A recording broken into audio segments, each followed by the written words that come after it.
Olivier Rocher. Bonjour. Vous êtes associé chez Lavoie, vous êtes conseil en propriété industrielle et mandataire en brevets européens. On va s'intéresser avec vous à un sujet juridique un peu particulier, mais qui est amené à se multiplier dans les prochaines années avec l'essor de technologies, big data, intelligence artificielle, etc. Ce sujet, c'est la protection par brevet des inventions mises en œuvre par ordinateur. Alors, première question, qu'est-ce qu'il faut retenir d'essentiel sur ce sujet ? Tout d'abord, il y a une idée reçue. Souvent, les gens pensent que le logiciel informatique, on parle également de programme d'ordinateur, n'est pas protégeable par brevet, mais seulement par droit d'auteur. Or, le droit d'auteur permet certes de protéger le code du programme, mais il n'offre pas de protection vis-à-vis d'un programme remplissant la même fonction avec un code différent. Mais alors, d'où vient cette idée reçue ? Elle est apparemment liée au fait que les textes français et européens prévoient une exclusion de la brevetabilité pour les programmes d'ordinateur en tant que tels. Toutefois, cela n'empêche pas de protéger par brevet les inventions mises en œuvre par ordinateur et donc réalisées par logiciel.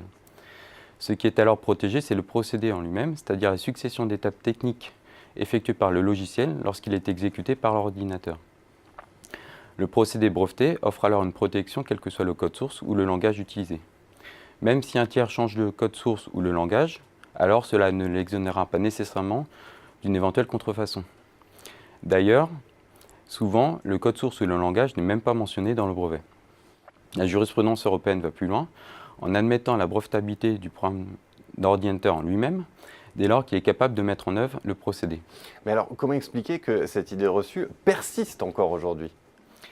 Il y a une jurisprudence contradictoire et évolutive en la matière, avec l'Office européen des brevets, qui admet depuis 20 ans la brevetabilité du logiciel en lui-même, par exemple sur un support informatique tel qu'un CD ou un DVD, ou encore sous forme d'un logiciel téléchargeable.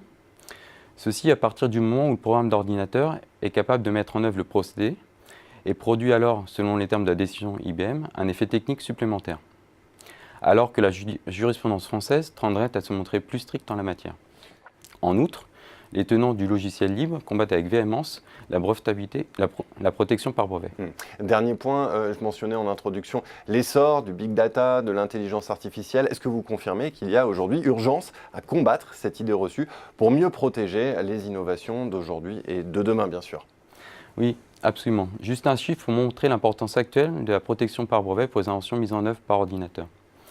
Jusqu'en l'an 2000, il y avait environ 1000 dépôts de demandes de brevets par an dans le domaine de la transformation numérique, qu'on appelle également 4e révolution industrielle, qui concerne par exemple les interfaces homme-machine, les systèmes en 3 dimensions, ou plus récemment les objets connectés, le big data et l'intelligence artificielle.